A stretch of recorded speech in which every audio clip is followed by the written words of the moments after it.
So Happy and Grateful, written by Antonio T. Smith Jr., is life changing. We are an unhappy people and we make unhappy decisions. But he teaches us that if we take on the responsibility of our happiness, if we look at happiness and gratitude as our duty, as our responsibility, as our birthright, we can't help but to have a prosperous life. Go buy So Happy and Grateful by Antonio T. Smith Jr. You won't be disappointed. And today on the Going North podcast, we're back at you again with another author, but not just any author. This wonderful author right here is a fellow Marylander who is also a martial arts financial expert. And you got to love folks like this because it's a rare breed. We only had one other financial expert who was actually a black belt martial artist, and that was Damien Lupo. And this wonderful guy right here is also not only a martial arts expert, but he's also the author of multiple books on strategic planning and spiritual development. And not only that, this one guest also speaks to my heart because he's also a caregiver for his son who also has special needs, as well as his father who has Alzheimer's, and for his mother who was also a cancer survivor. So this wonderful guest right here is one heck of an overcomer who's overcame a lot to make a success out of himself in life. And he's right here in the DMV area.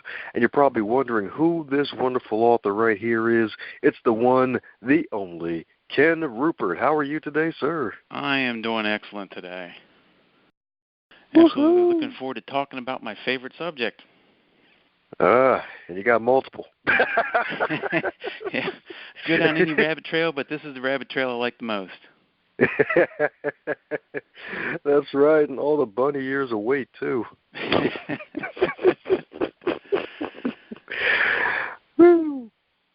Well, as a man of many lives, introductions aren't allowed to be 50 days long, so mind filling in some gaps where I may have missed some things with the introduction? Sure. So, quite honestly, I've been doing I've been developing this financial black belt concept for many, many years, and there was a moment when it clicked for me, and I just started realizing that finances is a lot like martial arts in the sense that if you structure your strategies properly and you learn techniques as you go along, each technique builds on the next, and as you work through the belt ranks. In martial arts, it's the same thing as working through the financial ranks. The more you learn, the more you experience, the more you apply strategy, because really martial arts is about, you try to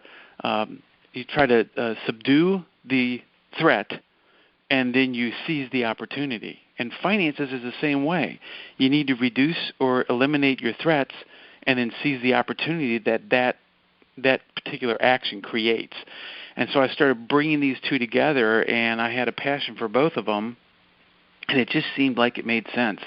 And these strategies align with the belts, but at the same time, it's things that I've been doing for 27 years. I've just been working my way through it, and I've gotten to the point where now I'm a second-degree financial black belt, and there's a whole process. My first-degree financial black belt is the net worth millionaire, which is simply your assets minus your liabilities.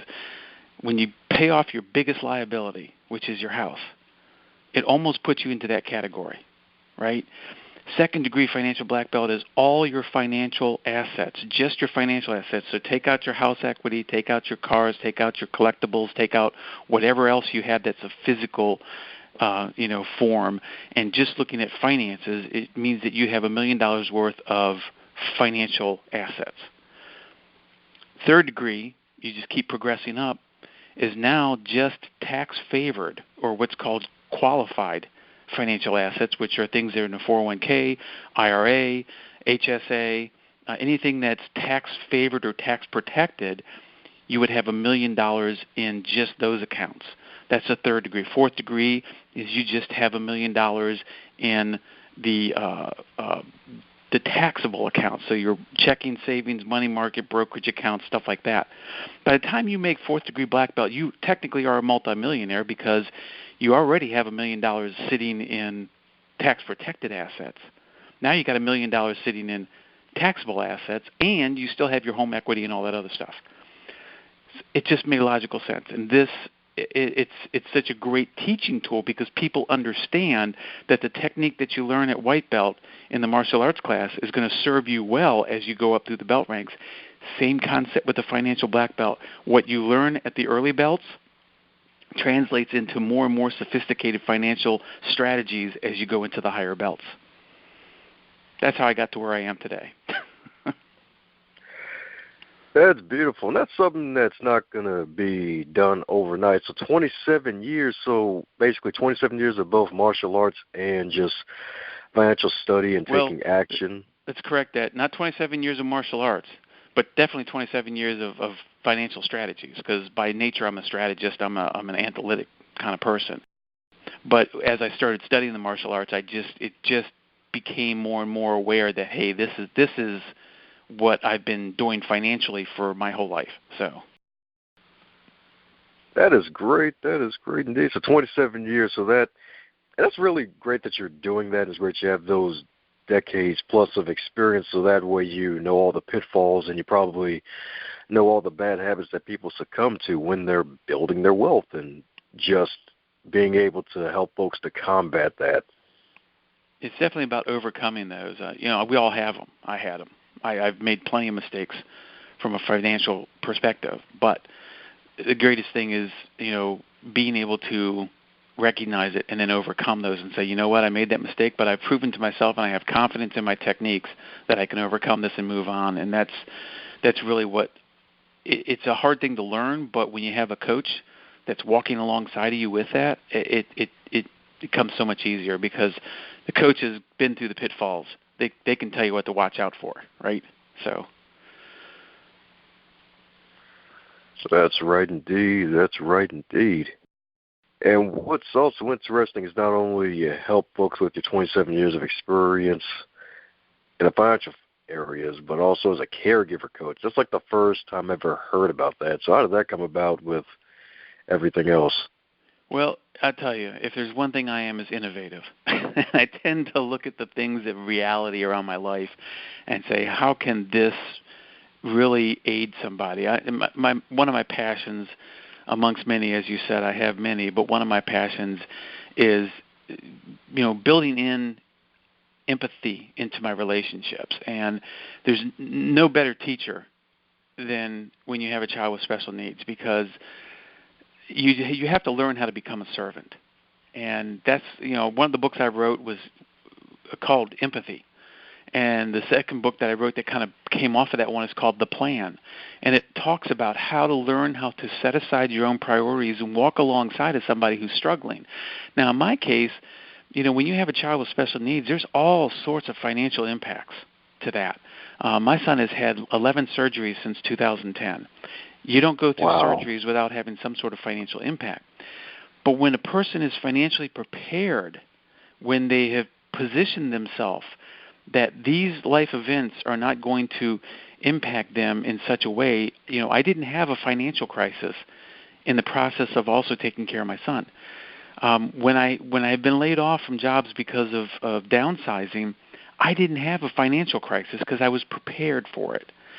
So my job is to get people prepared for when life inevitably is going to happen. And sometimes you can predict it, other times you can't. I had no clue what was going to happen when we had our son. Over the years, I've learned. But, that's where the writing about spiritual aspects come in, because it's really about learning how to feel into somebody else's experience. And that's where the book Empathy comes from. And caregiver coaching is a natural thing, because caregivers are faced with financial questions. They're faced with all sorts of challenges, and they just need somebody who cares enough to care, to put aside their own priorities and walk alongside of them. We don't ask for much. We don't ask for handouts, right?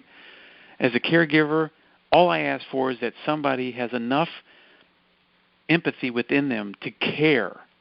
And that's where I started learning, we need to learn how to care to actually care. And so I try to help caregivers all the time, and I do caregivers pretty much for free. I really want to help them out, and I don't need to become part of their financial burden. So I step up to the plate, I put aside my own priorities, and I try to help when I can. That is beautiful. That is so beautiful right there, just combining, just keeping just empathy first and just having a high level, or should I say a black belt level of emotional intelligence almost, and just helping out folks who are caregivers, because it's a really tough job, especially, well, in your case with your son having, what was it, 9 surgeries? 11. Yeah, 11 surgeries. That's really tough. Yeah, I mean, it's and when you don't have a net of friends, a network that really kind of walks alongside of you, you kind of, I've spent most of my vacation time since 2010, and several of my anniversaries in the hospital. And that's just a reality, right? It's just reality. I don't want anybody to feel bad for me. It's just reality. That's when things happen. We had to have the surgeries in the summer because he was out of school, and we could get 3 months' worth of recovery time out of it. So my anniversary is in the summer. We spent most of our anniversaries in the last 8 or 9 years in the hospital. Wow. Wow.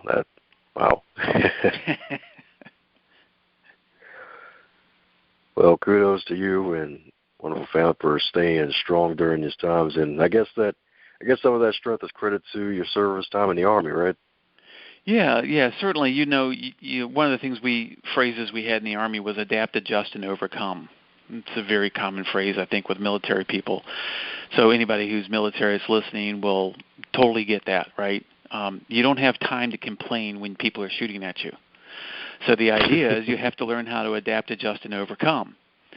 And certainly that mentality from the military, and then also the discipline that martial arts provides a person to overcome pain, because it's kind of weird. You go into a training facility and you're training with somebody else, and the whole purpose is to get the other person to feel pain to a point where okay, this technique is working. And then in reciprocal fashion, you let them do it to you so you can feel the pain, so you know what it feels like. So we kind of go in there with the whole mindset of, like, I will look at somebody and say, no, you didn't do that good enough, do it again. Which is kind of stupid, because what I'm telling them is, no, you didn't hurt me good enough, hurt me some more, right? Well, life doesn't stop. It will continue to hurt you if you let it. So there's that discipline, that mentality, that mental training in martial arts that, you have to learn to be resilient. And it's a difficult lesson to learn, but once you've learned it, you can learn that you can overcome a lot in this world if you just put your mind to it and be disciplined about what you're doing. Amen to that, and thanks a ton for your service as well. Oh, you're welcome. That is right indeed. So being able to overcome all the odds to get to where you currently are as a master of many different subjects, it's amazing. Like, you lived a full life, and it's not even over yet. Yeah. Yeah, I'm a very intellectual person. So I constantly have I have literally intellectual battles within myself trying to figure out. Like last night, I was trying to figure out how to develop a spreadsheet that helps trading option contracts, and I had part of the math down for the call contract. I did not have the math down for the put contracts, which are when I believe the stock's going to go down. So quite honestly, I was like, I got to figure this math out. Well, I was up until midnight last night, but I got it, and I figured it out. Now the spreadsheet actually helps me make a decision. All I've got to do is put the information into it. It kicks out an answer that I want it to kick out, and I can look at that and say, my decision based upon what I'm seeing, right? It's basically called quantifying the quality of your action. You want to put a number to what you're doing. So when you set a strategic goal, you want to put a number to it, because if you can find a way to quantify it, then you know whether you're succeeding based on the number that's getting returned to you. Same thing in this concept of building a spreadsheet. I needed to get the math right because I want the spreadsheet to be able to tell me, sell the contract or let it execute because you're going to make more money that way. So these are the things I'm always struggling intellectually, and it seems like I've lived this, I have a lot of different irons in the fire. But it's just really one big intellectual iron that I have in the fire. And I'm constantly trying to figure out a way to be better, to do better, to help more people, so that they don't have to depend upon somebody who they may not know very well, but they're trusting them with their financial assets. Why not trust yourself with your financial assets? If you can learn it, and many people can, all the information's out there. You just have to have somebody package it correctly and present it in a way that can be understood. And most people can do this kind of stuff on their own, even if they just make it up to brown belt or brown senior or red belt, right? They're going to be further along in the chain, because not everybody that walks into a karate studio comes out of black belt. You have to stick with it. You have to keep doing it. And so that's what I try to encourage people. Keep doing it. Even if it doesn't seem like you're making a lot of progress, trust me, you'll eventually get there, but you got to keep doing it.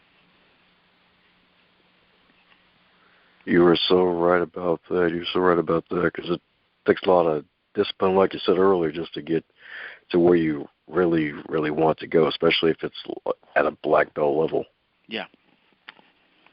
And let's face it, black belt, that when you get to black belt, that's where it gets fun, right? It's painful as you're coming up and you're learning it, but once you get to black belt, now it gets fun, because there's just so many more things you can do. And financial black belt, same thing. When you get to financial black belt, think about it. When you get to financial black belt, you have a paid-for house, you have no debt, you have no student loan, no car loan, nothing like that. You got a fully funded emergency fund. You got a income distribution strategy that you've been executing for years. You are financially set now to just progress to the second degree, to the third degree, to the fourth degree. That's right. Is there ever going to be a possible seventh or higher degree black belt? No, it goes up to ninth degree.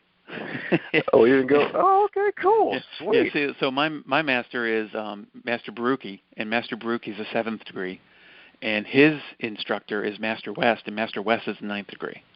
Master West is a Vietnam veteran, served over in Vietnam during the height of the conflict, and was Special Forces.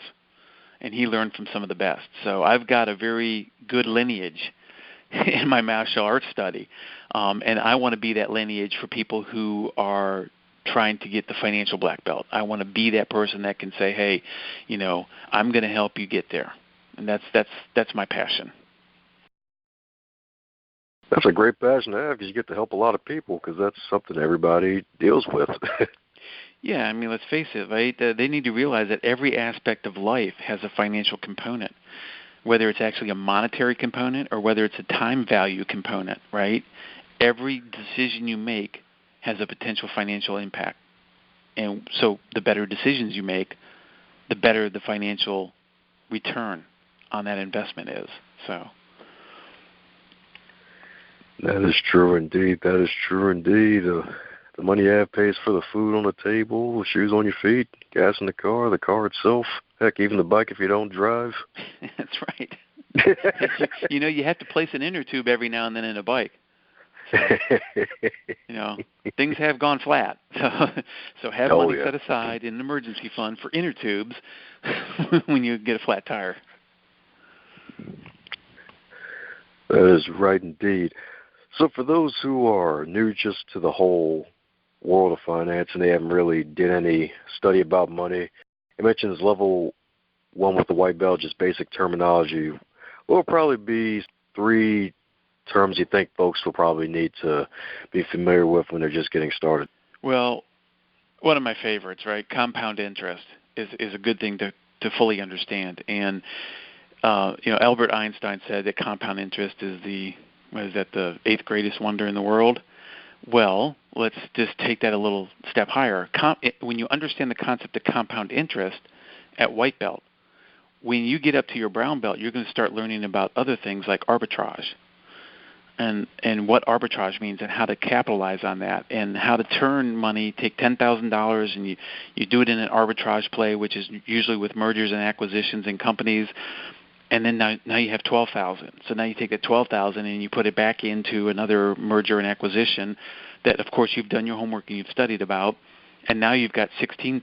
And then you take that $16,000 and you put it back into another, and you just keep rolling it. And it's like compound interest on steroids.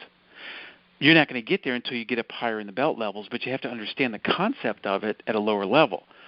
And then there's also a strategy play that kind of uses the same concept, only at a slightly lower level. But understanding compound interest is important. Understand what the difference between a budget and an income distribution strategy is.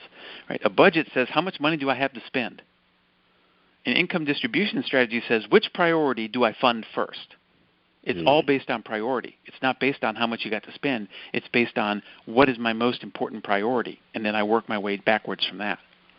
So things like that. Those are the kind of concepts, very basic concepts, but things that everybody needs to understand in order to maximize their return on investment. Great mind shift right there with the whole income distribution term. That is a really powerful way of just seeing is like as a budget. It's like, okay, how much should I have to spend as opposed to income distribution? It sounds a lot cooler too, and it's like, okay. Well, we're all about cool in the martial arts world. It's like, yeah. It's like the roundhouse and the jumping roundhouse, right? There you go. Yeah. I can kick the side of your face, or I can jump up, spin around, and kick the side of your face. Which one do you think is going to look better, right? That's right, and then that's when everybody just backs away slowly and makes a run for it. That's right. Oh, man. That's right, Ken Rupert, Black Belt Martial Arts Master, the movie. His house is made out of Benjamins, darn it. There you go.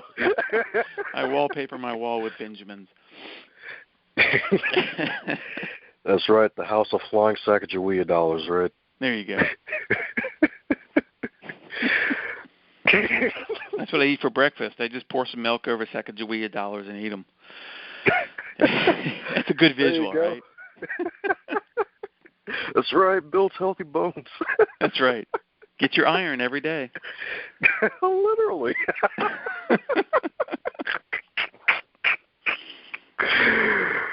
Oh, man. Oh, man. Man, but yes, indeed. Yes, indeed.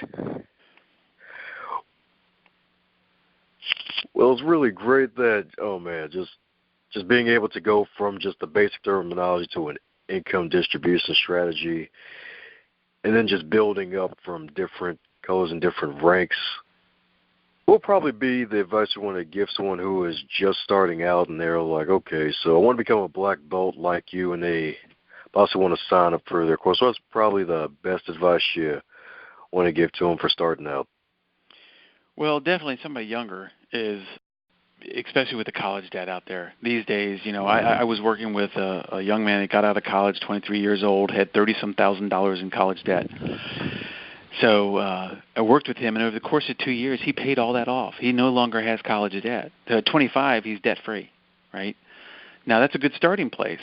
It's not going to end there because, of course, he's eventually going to want to buy a house, and he'll probably go back into debt. But the key is he knows now a strategy for how to pay off debt, how to get out of it. So the first thing I'd say is, especially to somebody who's 25, stay away from stupid debt. Okay? Stupid debt is debt when you pay for something today on a credit card. You get to utilize that thing very quickly, right? But you're still paying for it 6 months later. That's stupid debt. If I go out and I have a meal, why wouldn't I pay cash for it? Why do I put it on a credit card? I put it on a credit card and I run up my credit card too much, and then I have an emergency and I put that on the credit card. I'm paying for that burger and fries for the next 6 months. That makes no sense, right? But buying a house makes sense because it's part of the needs. It's part of the necessities: food, clothing, shelter, transportation, and utilities. You need those 5 things. So it's not necessarily stupid debt. It's kind of the way the world works. Now, it'd be great if we all had the money to buy a house out for cash. Most of us don't. But you can eventually pay it off earlier if you're working harder with it. One of the other things I would say is take advantage of tax-favored savings. That's key. Your company matches 4% or 100% of the first 4% you put in an account. If you can afford to not stop at 4% and put in 8%, you're taking it. The government's giving you tax-free growth. So take advantage of that. As long as you can afford to do it, take advantage of it. Because the money that you stick in at 18 years old is, with compound interest, is just going to grow into millions, and you don't really have to do much for it. By the time you turn 65, you put $2,000 in there a year for 8 years and you stop. By the time you turn 65, you could have several $1 million. That money just grows and grows and grows and grows based on market return. Something like that, put it in an index fund, let it run, right? But my point is, take advantage of tax-free savings, stay away from stupid debt, and don't waste time and money on things that have absolutely no value. Now, always waste time on people, because people have incredible value, and you can't put a price on it. But when it comes to your financial picture, stay away from things that have no value. It doesn't make sense to spend money on stuff that's not going to give you some level of return. And in experience, I'm sorry, I know the new generation isn't into experience, but experiences, they don't give you a whole lot of return. So just be wise when you make decisions like that. That's what I would tell them. Solid advice, indeed. Solid advice. Don't pay 6 months for a burger. Yeah. And people do that. They do it. Yeah, that thing just builds itself like a giant skyscraper. Freaking horrible. Well, that's why the bank's buildings are bigger than our houses. Because we're paying them interest. They're not paying us anything. I always say, I've told my mom this for years, Mom, don't have a lot of money in your checking account, because when you have a lot of money in your checking account, you're basically lending the bank money interest-free, because they're taking that money and they're lending it out to somebody else for 18%. And they're paying, and they don't pay interest on a checking account, so you're not making anything.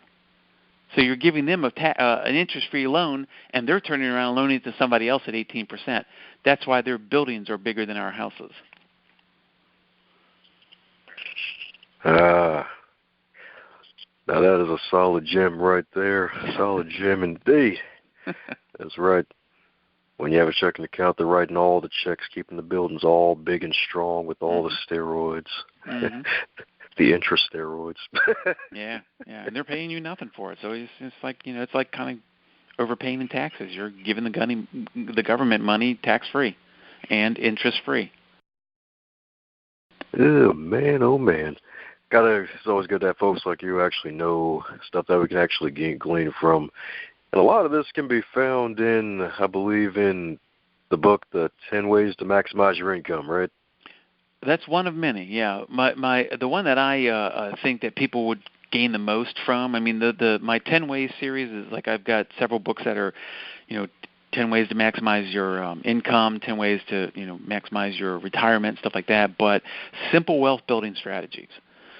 That packages several of the strategies I've used throughout the years, and it really is about behavioral change.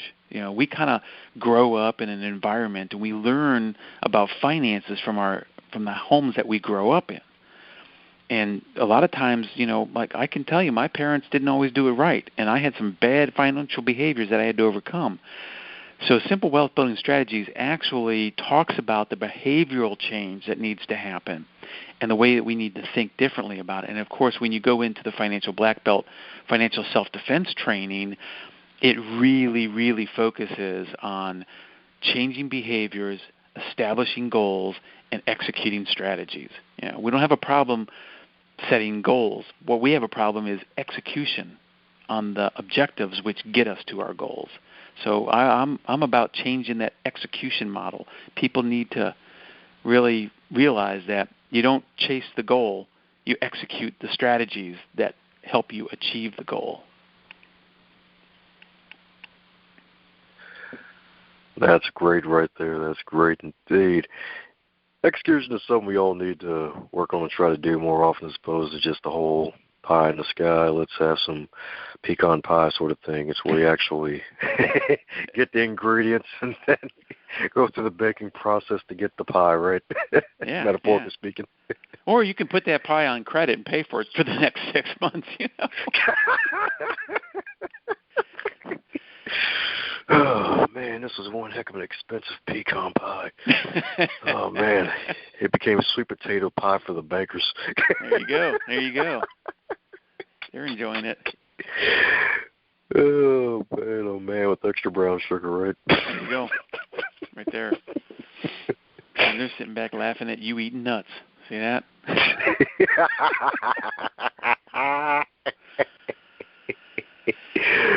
Oh, man, oh, man.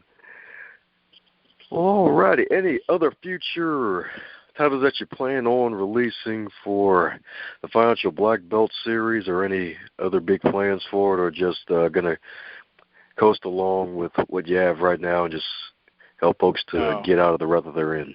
Never coasting. And let me tell you something about ruts. Ruts are funny. You know what a rut is? It's a grave with the ends kicked out. So think about that. But yes, actually, I'm working on the Financial Black Belt's self-defense, financial self-defense training manual. So I'm actually writing the manual that's going to cover every one of the belts in detail, what you got to know. It's there's 3 ways of delivery. You can take a seminar, right? Somebody can schedule a seminar. I come out and talk to a group of people. You can do one-on-one coaching, financial wellness coaching. I do take on one-on-one coaching clients, or you can do a self kind of motivated one. If you've got the drive and the determination, and you want to get the manual, you can order the manual when it's written. I'm still in the process of tightening it up. But once it's out there, and it'll be out there on Amazon, get the manual, and you can self-promote. You'll know when you hit the markers, because the markers are very clear. Each belt has something assigned to it. It has a financial technique assigned to it. And you'll know when you've got a level of proficiency with that level, that particular financial technique. And you'll know, hey, at this point, I've been doing this for 6 months now. I'm an orange belt. I've got my my 3 to 6 month emergency fund. Because I have that, that's the qualification to be an orange belt. I'm an orange belt now, right? When you get up to the place where you're paying off all your debt, and you say, I've paid off all my consumer debt, I am now a purple belt because I've paid off all my consumer debt. Now, if you don't have any debt, you don't automatically become a purple belt, because there's things you learn along the way that you're going to need for the later belts. And if you skip a belt, you're not going to have that technique down. And when you get to the brown senior, red senior, red black, or first-degree black belt, you're not going to have that technique because you never learned it. So I highly recommend, if somebody gets the kind of, the training manual, do it at home. Don't cheat yourself and think that you can skip ahead. Learn the material. That's what's going to get you where you want to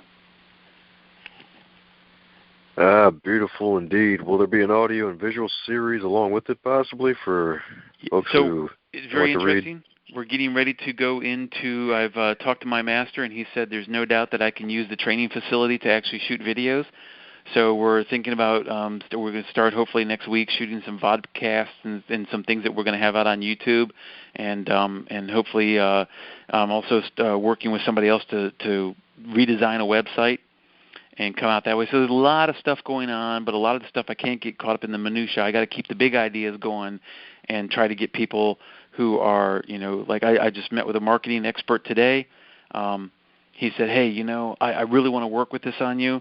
He goes, but you know what? I could use some help financially. And I said, you know what? It's a deal. It's a deal. You give me your marketing expertise, and I'll train you. So, I'm looking to, obviously I'm trying to make smart financial decisions, right? So yes, sir. But we got a lot of stuff going on, and we're trying to roll it out, but there's a lot happening, and you have to remember I'm still a caregiver.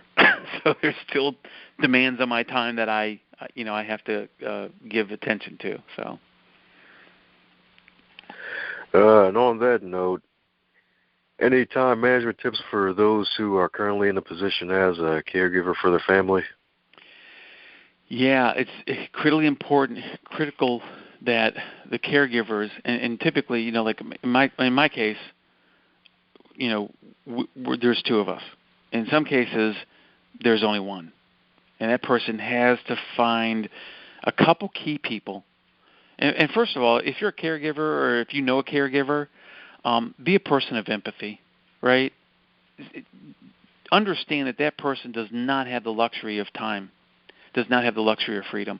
168 hours in a week, that's all we got. And that person who's caring for a child or a parent even, or even a disabled vet, somebody that comes back from the war, right? There's all sorts of different levels of caregivers. Be a person of empathy. Even if you're a caregiver and you can spare 15 minutes to give that other person a break, that's going to be the world to them, that 15 minutes. So be a person of empathy. That's the biggest piece of advice I could say. But when it comes to managing time, you've got to forgive yourself for committing yourself so much. You've got to be willing to step back and say, you know what, I need 15 minutes. My son, he loves to listen to the computer, loves to listen to music on the computer. So it's like, you know what, I tell you what, I'm going to let you wear headphones. I don't care how loud you crank it. Just wear headphones for the next half an hour, and Mommy and Daddy are going to go in here and sit and just talk for 15 or 20 minutes. And don't feel guilty about taking time for yourself, because if the caregiver gets sick, that's not good for anybody, right? So don't feel guilty about taking time to care for yourself. Solid advice indeed. Solid advice indeed. And you're all right about those 15 minutes. Like, just any small pockets of time just mean the world to anybody. Mm-hmm. Yeah, because I remember it was both with me and my mother when we were taking care of my father at the time when he had his dementia, and we had to take him to a doctor's appointment. I made sure to do a little extra hour of driving just a bit around just to give her a break, because she was not having as much time for herself. And that really just helped her to be excited, and she sometimes even got worried after a while. I was like, well, you were gone for a long time. But it's like, yeah, I just wanted to give you some time for yourself. Yeah. I mean, when my dad was first diagnosed with Alzheimer's, it hit my mom pretty hard. And so my wife and I actually rented a boat, a little pontoon boat up on a lake, and took her out on the. We surprised her. We put her in the car, and I said, I just want to take you over and show you this. I didn't tell her what I was going to show her. I just put her in the car, and so we drove her over to the lake and got out and said, hey, we got a boat for the next couple hours. So we just took her out and just drove her around the lake for 2 hours, and it was just enough of a break. Now you realize that I still got a son that has the major problems with a genetic disorder and the CP. But I said, hey, I know where you are because I'm already there. And I know that 2 hours on a lake is going to do you real good. And, it helps. So take time out of your life to give it into somebody else's life. It's the best return on investment you'll ever have. Oh, yes, sir, indeed. Well, and speaking of time again, with all of your gained experience, a question I'd like to ask every guest is if they were to wake up tomorrow and they were 25 again, but instead of back when they were 25, you're actually 25 in the current year, what would be the piece of advice that you would give to yourself? Yeah, this is that great question. If I was young again with what I know today, right? Oh, yeah. I would honestly say have a bigger heart. Have a bigger heart. That's what I would say. And the reason why I'd say that is because in today's world, there are so many people hurting. The person sitting next to you in church is struggling. The person that you walk past on the street, the person at work. You don't know what these people are going through. And I think the best piece of advice I'd ever heard was, and I don't know who originally said it, but I remember it was Britt Hume that said, you don't know what the person sitting next to you is struggling with. So at the least, be kind. So have a big heart. That's what I would say. Have a big heart, and I would feel like some of the relationships that I was guilty of probably destroying would be better relationships. And it's easy to look back and kind of regret. I wish I would have stayed in touch with that person, or so have a big heart. Above all things, have a big heart. That's what I would say. Oh, yeah. A big heart to hug everybody. There we go. Well, and long arms, right? Oh, yeah, that's right. So that way they can't escape. Let me That's stop. right. You can't escape the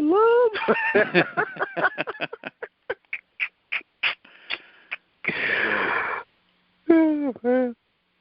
All righty. For those who want to keep in contact with you and keep up with all that you're doing, what's the best way to reach you? Well, I've got an email, financialblackbelt@gmail.com. So if you ever just, if somebody wants to spout off, if somebody's stressed, somebody has a difficult financial situation, they're trying to navigate their way through it, don't hesitate to email. I'll respond to emails. I can't do much from a distance. I'm not going to fly out to California, mainly because it costs money, and I don't want to pay for it for the next 6 months. But my point is, I can help you through electronic means. So if somebody has a question, email me. Right? I have a blog.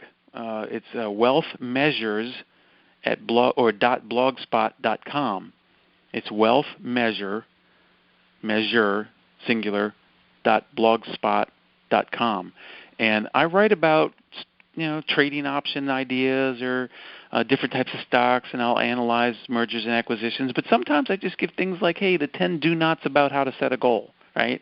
Don't ever set a goal that's dependent upon somebody else to accomplish something so you can accomplish something, because your goal is always more important to you than somebody else's. It's not important to somebody else as much as it is to you.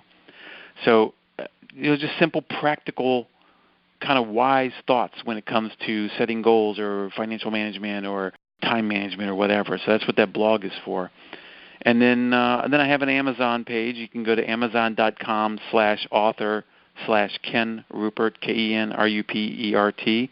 And I've got all my books out there. So certainly feel free to pick up a book and read it. And, if you want to discuss it, email me, financialblackbelt@gmail.com. Oh, yeah, that's right indeed. So go on out there and pick up some copies of all Ken's wonderful books and shoot him all sorts of wonderful emails. Indeed, that's right. The good emails, not the spam emails. No. Yeah. I want to help people. Don't try to recruit them in the pyramid. There you go. Been there, done that. Won't ever do it again. That's right. 3 people, you get a picture of a BMW. Woohoo! I get a picture of it. Yep. About all we care about the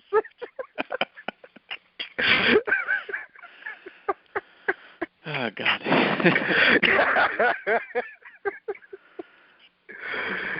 Oh, man. Well, all righty. Any parting words for the folks still listening?